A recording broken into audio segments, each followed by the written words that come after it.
క్రైస్తవ సువార్థికుడు పగడాల ప్రవీణ్ గారి యొక్క మరణం 2 తెలుగు రాష్ట్రాల్లో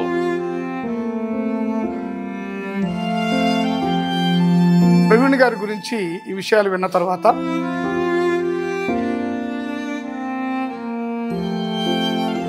ఈ యొక్క సమాజంలో అందరూ క్షేమాన్ని కోరుకుని శాంతి సమాధానంగా జీవించాలని ఆశయమే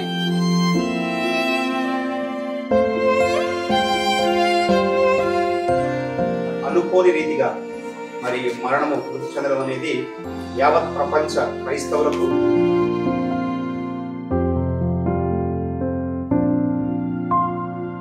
దేవుడు రకరకాల పంపిస్తాడు వ్యక్తుల్ని. అతను దేవుడు పంపించిన ఒక వ్యక్తి. Division pastors fellowship honourable chairman KT Prabhakar Rao, ప్రముఖ క్రైస్తవ సువార్థికుడు పగడాల ప్రవీణ్ గారి యొక్క మరణము ముఖ్యంగా 2 తెలుగు రాష్ట్రాల్లో మరి క్రైస్తవ సమాజానికి, క్రైస్తవ సంఘాలకు తీరని లోటుగా నేను భావిస్తున్నాను. మరి క్రైస్తవ విశ్వాసులకు ఎంతో దుఃఖాన్ని, బాధను మిగిల్చింది. మరి మా నూజివీడ్ డివిజన్ పాస్టర్స్ ఫెలోషిప్ తరఫున కూడా నేను మరి ప్రగాఢమైన సంతాపాన్ని తెలియజేస్తున్నాను, విచారాన్ని కూడా తెలియజేస్తున్నాను. ఆయన మంచి ఎఫాలజిస్టు, మంచి డిబేటరు, మంచి నాలెడ్జ్, బైబిల్ నాలెడ్జ్ ఉన్న మంచి వక్త. ఆయన ఏది ఏమైనా ఆయన మరణము మరి ముఖ్యంగా క్రైస్తవ సమాజానికి తీరని లోటు అనటంలో ఎలాంటి సందేహము లేదు. ఏది ఏమైనా మరి క్రైస్తవ సంఘాలు ఆందోళన చేస్తున్నారు ఆయన మృతి గురించి. ఏది ఏమైనా మరి ప్రభుత్వం వారు తగిన లోతైన విచారణ జరిపి మరి ఆ యొక్క మృతి మీద మనుషులకున్న, క్రైస్తవ సమాజానికి ఉన్న సందేహాలని నివృత్తి చేస్తే బాగుంటుందని నేను ఆశిస్తూ మరి ఈ యొక్క సందేశాన్ని మీకు ఇస్తున్నాను. ప్రవీణ్ గారి గురించి ఈ విషయాలు విన్న తర్వాత మాకు చాలా బాధాకరమైనటువంటి విషయం ఇది. క్రైస్తవ లోకానికి, క్రైస్తవ సమాజానికి ఇది తీరని లోటు.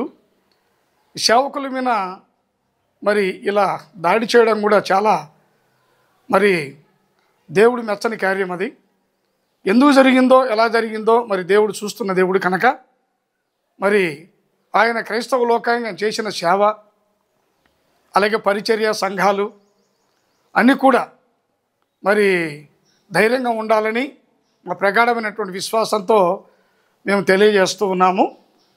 ఆయన చేసినటువంటి పరిచర్య కానీ, సంఘాలు కానీ, అలాగే వాళ్ళ కుటుంబ ఫ్యామిలీకి ఆదరణ, ఓదార్పు కలగాలని మేము దేవుణ్ణి ప్రార్థిస్తూ ఉన్నాము.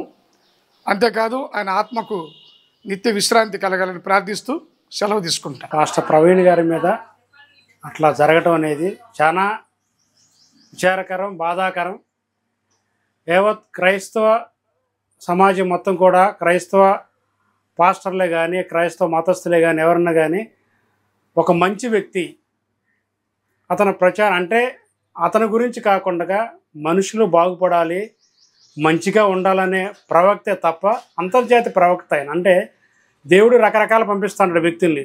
అతను దేవుడు పంపించిన ఒక వ్యక్తి, ఆయన ఒక శక్తి కూడా. ఎందుకనంటే మనుషుల్ని మార్చాలి. అంటే అది యేసు ప్రభు కావచ్చు, అల్లా కావచ్చు, హిందూ కావచ్చు, ఏ మతమన్నా కానీ ఆ వ్యక్తి చెప్పే మాటలనే మంచిగా తీసుకోవాలి తప్ప ఇది వేరే రకంగా దారి తీసేసి మతాలు, విద్వేషాలు పెంచేసి హిందుత్వాన్ని, క్రైస్తత్వాన్ని, ముస్లింత్వాన్ని అట్లా చేసేసి ఇట్లా చంపుకుంటాం అనేది మంచి పద్ధతి కాదండి.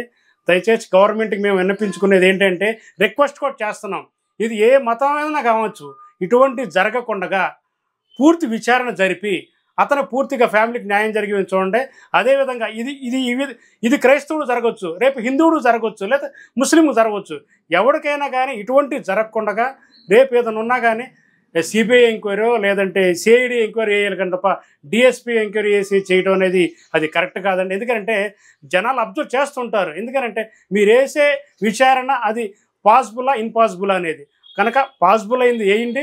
అది ఏమన్నా జరగనండి, అది యాక్సిడెంట్ ఇలా లేదంటే ఎవడంటే టెప్తో చేశాడా, లేదా ఏంటి ఒక బోధకుడిగా క్రైస్తవ మతాన్ని ఇంప్రూవ్మెంట్ చేస్తున్నాడు ఉద్దేశంతో చేశారనేది అది భగవంతుడికి చేసేవాడికి తెలియాలి. కనుక అటువంటి పునరావృతం కాకుండా గవర్నమెంట్ని మేము రిక్వెస్ట్ చేస్తున్నాం. అది కేంద్ర ప్రభుత్వం కావచ్చు, రాష్ట్ర ప్రభుత్వం కావచ్చు, ఎవరైతే అధికారం ఉన్నారో వాళ్ళు అధికారులతో మాట్లాడి ఇది ఎలా జరిగింది విచారణ చేసి న్యాయం చేయమని మా తరపు నుంచి అడుగుతున్నాం. డాక్టర్ ప్రవీణ్ గారు గురించి విన్న తర్వాత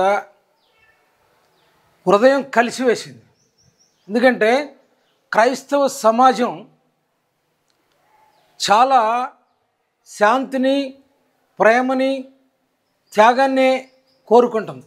ఆ త్యాగం, ప్రేమ అంటేనే క్రైస్తత్వం. ఈ యొక్క సమాజంలో అందరూ క్షేమాన్ని కోరుకుని శాంతి సమాధానంగా జీవించాలని ఆశయమే క్రైస్తవ మత సిద్ధాంతం.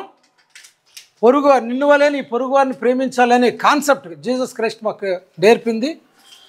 ఈ యొక్క క్రైస్తవ సేవకుల మీద అంటే ఆ పగడాల ప్రవీణ్ గారి మీద అది దాడియా లేకపోతే అది అనుమానాస్పద మృతి అని తెలుస్తుంది. వాస్తవాలేంటి మనకు తెలీదు. ఆ పోలీసు వారు ఆ ప్రభుత్వం వారు విచారణ చేస్తారు. ఆ విషయాలు నిజానిజాలని తర్వాత తెలుస్తాయి. ప్రస్తుతానికైతే క్రైస్తవ లోకానికి ఇక్కడే కాదు, తెలుగు రాష్ట్రాలే కాదు, యావత్ ప్రపంచంలో ఉన్న ప్రతి క్రైస్తవుడు కూడా, తెలిసిన ప్రతివాడు కూడా చాలా విచారాన్ని వ్యక్తం చేస్తున్నారండి. మరి నేను ఒక division pastors fellow, Nuzuru division pastors ఫెలోషిప్గా నేను కోరుకునేది ఏంటంటే, ప్రభుత్వం విచారణ జరిగించి న్యాయంగా ఆ యొక్క ఇలాంటి సంఘటనలు జరగకుండా చూడవలసిన బాధ్యత ప్రభుత్వంపై ఉందండి. ప్రభుత్వం ఈ యొక్క విషయాల్లో సున్నితమైన మతపరమైన విషయాల్లో అనేక అనుమానాలు రేకెత్తించకుండా సమాజం శాంతియుతంగా ఉండాలని, మరి ఈ పాలకులు శాంతియుతంగా ఈ యొక్క ప్రజల్ని పరిపాలించాలని మేము కోరుకుంటూ ఈ యొక్క విచారణని వేగంగా జరిగించి మరి ఆ యొక్క కుటుంబ సభ్యులకి తగిన న్యాయం జరిగించాలని కోరుకుంటూ ముగించుకుంటాం. తలారి జీవరత్నంగా ఈరోజు ప్రవీణ్ పగడాల మ్యాన్ ఆఫ్ గాడ్ ఆయన గురించి స్పందించడానికి ఇది ఒక వేదికగా నేను ప్రతిఘటిస్తున్నాను.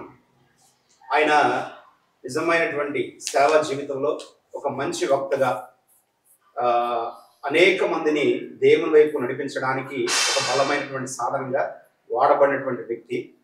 మరి ఆ వ్యక్తి సడన్గా అనుకోని రీతిగా మరి మృతి చెందడం అనేది యావత్ ప్రపంచ క్రైస్తవులకు అలాగే సేవకులందరికీ కూడా ఇది ఒక తీరని వేదన, బాధగా కనపడతా ఉంది. అయితే ఇప్పటికే ఆ జరిగినటువంటి యాక్సిడెంట్ ఏదైతే ఉందో దాని నిమిత్తం మన ప్రభుత్వం వారు, మన ప్రియులు శ్రీ నారా చంద్రబాబు నాయుడు గారు, గౌరవ ముఖ్యమంత్రి వర్యులు మరి ఇప్పటికే ఆయన మరి ప్రభుత్వానికి ఆదేశించారు. మరి తగినటువంటి ఆ పరిస్థితులు ఏవైతే ఏం జరిగిందో, ఎక్కడ ఏం జరిగిందనే సమాచారాన్ని కేంద్రీకరించమని, సమాచారాన్ని అంతా కూడా గ్యాదర్ చేయమని చెప్పేసి ఆయన ఆదేశించడం జరిగింది. అదొక మంచి పరిణామం.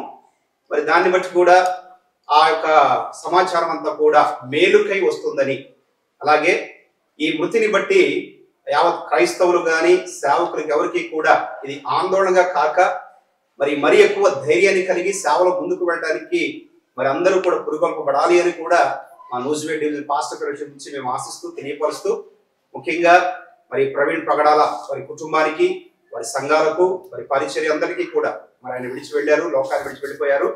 మరి విడిచి వెళ్ళిన కుటుంబానికి అందరికీ కూడా వారికి ఆత్మ శాంతి చేకూరాలని, వారి కుటుంబానికి ఆదరణ కలగాలని